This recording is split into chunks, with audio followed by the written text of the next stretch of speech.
atas hambatan-hambatan pemberantasan korupsi dalam bentuk komitmen anti korupsi dari para calon.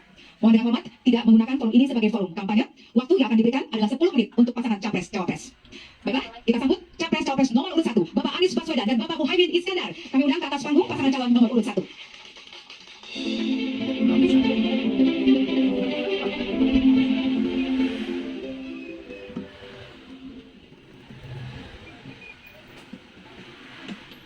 Capres nomor urut 1, guys. Assalamualaikum warahmatullahi wabarakatuh. Waalaikumsalam. Salam sejahtera untuk semuanya. Yang kami hormati Ketua KPK Bapak Nawawi, Pemulango dan seluruh pimpinan KPK, Ketua KPU yang saya hormati, Ketua Bawaslu, Ketua DKPP yang kami hormati, Kapolri, Ketua Wakili, Jaksa Agung dan Mewakili yang kami hormati, pasangan calon nomor 02 Bapak Prabowo Subianto, Bapak Gibran Raka Buming Raka, dan pasangan calon nomor 3 Bapak Ganjar Pranowo dan Bapak Mahfud MD, dan seluruh pimpinan partai, perwakilan partai pengusung dan hadirin sekalian. Izinkan kami merespon apa yang disampaikan oleh KPK.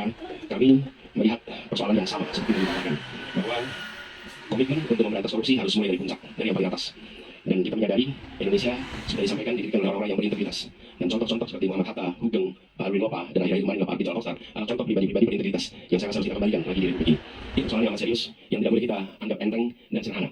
Tadi disampaikan tentang Corruption Perception Index yang menurun, SPI, IPAC yang tadi ditunjukkan. Kami melihat ada problem yang amat serius di dalam kepercayaan publik terhadap pemberantasan korupsi. Yang 17% bulan lalu ada survei saya terhadap lembaga-lembaga pemerintahan, dan di antara pemerintahan paling rendah kepercayaan DPR, dan di atas DPR adalah KPK. Justru KPK bukan lembaga paling dipercaya, tapi termasuk lembaga yang paling rendah kepercayaannya. Karena itu kami ke depan berkomitmen untuk bisa melaksanakan beberapa hal.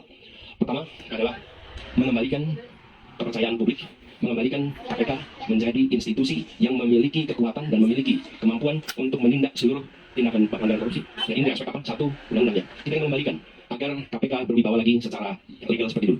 Dan ini artinya merevisi undang-undang KPK. Kami ingin agar revisi ini akan bisa mengembalikan KPK kepada posisi yang kuat. Yang kedua adalah standar etika yang tinggi di tubuh KPK. Kita ingat era di mana KPK datang di sebuah tempat, tidak mau ikut makan, tidak mau ikut kegiatan-kegiatan yang didanai di luar KPK. Standar yang tinggi itu harus dikembalikan di KPK. Sehingga bukan saja undang-undang yang memberikan kekuatan dan kemandirian, tapi juga di dalamnya baik pimpinan maupun seluruh staf bekerja dengan kode etik yang amat tinggi. Yang ketiga adalah rekrutmen KPK kita perbaiki sama-sama seperti disampaikan yang diusulkan oleh Presiden dengan pimpinan maupun rekrutmen staf, bukan sekedar mencari pekerjaan tapi menjadi tempat untuk memberantas korupsi.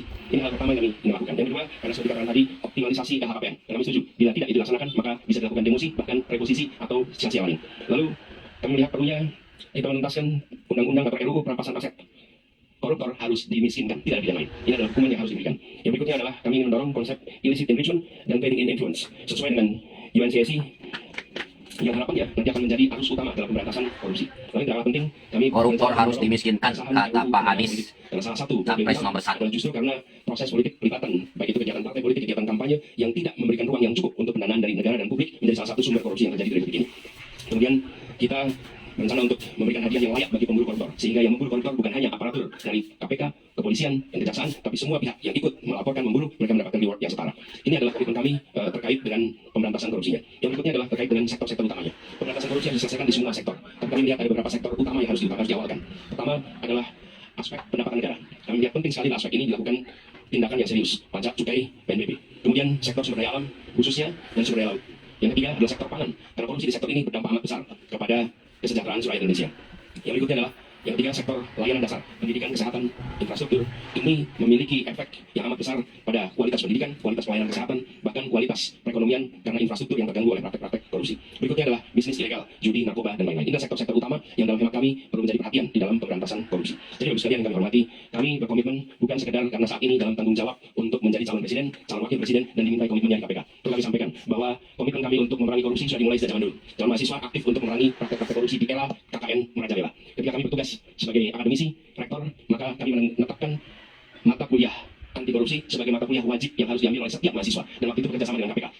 Barangkali menjadi satu-satunya universitas di Indonesia, bahkan mungkin di dunia, yang menjadikan mata kuliah anti korupsi sebagai mata kuliah wajib. Dan tujuannya sudah disampaikan oleh Pak Nurul Gufron tadi. Di aspek pendidikan kita ingin memangkas supaya potensi koruptor. Dan bila itu dikerjakan, harapannya dalam jangka panjang kita akan bisa mencegah potensi itu. Yang berikutnya, ketika kami bertugas di DKI, kami membentuk yang disebut sebagai Komisi Pencegahan Korupsi Ibu Kota, KPK Ibu Kota. Ini dikerjakan untuk kita mencegah praktek korupsi yang ada di dalam institusi Pemprov DKI Jakarta. Jadi Bapak sekalian kami hormati, soal ini adalah soal serius, bukan soal untuk main-main, bukan soal untuk guyonan. Ini adalah persoalan korupsi yang amat mendasar harus dibereskan. Dan kami tegaskan bahwa komitmen yang kami sampaikan di sini adalah komitmen kami melanjutkan apa yang sudah kami kerjakan selama ini. Bukan semata-mata karena ditugasi menjadi pasangan calon presiden, tapi ini adalah komitmen lama yang akan kami teruskan. Dan insya Allah ketika kami ditugaskan, maka integritas menjadi faktor nomor 1 dalam penentuan pribadi-pribadi di pemerintahan, termasuk ketika penyusunan kabinet dalam pemilihan pimpinan dan lembaga, termasuk dalam mengusulkan nama-nama menjadi anggota pimpinan KPK. Ini semua bagian dari komitmen kita untuk mengembalikan agar kepercayaan rakyat pada pemimpin, kepercayaan rakyat kepada pemerintahan bisa pulih kembali, dan dengan kepercayaan itu kami yakin Indonesia akan bisa meraih semua yang dijanjikan oleh kemerdekaan. Seperti yang saya sampaikan, hal itu hanya akan bisa tercapai apabila kita memiliki komitmen untuk menjunjung tinggi integritas, kompetensi, dan inilah komitmen yang kami berikan kepada seluruh rakyat Indonesia melalui forum yang terhormat pada malam ini. Terima kasih. Assalamualaikum warahmatullahi wabarakatuh. Waalaikumsalam warahmatullahi wabarakatuh. Buktikan. Pak Anies Baswedan dan Bapak Muhammad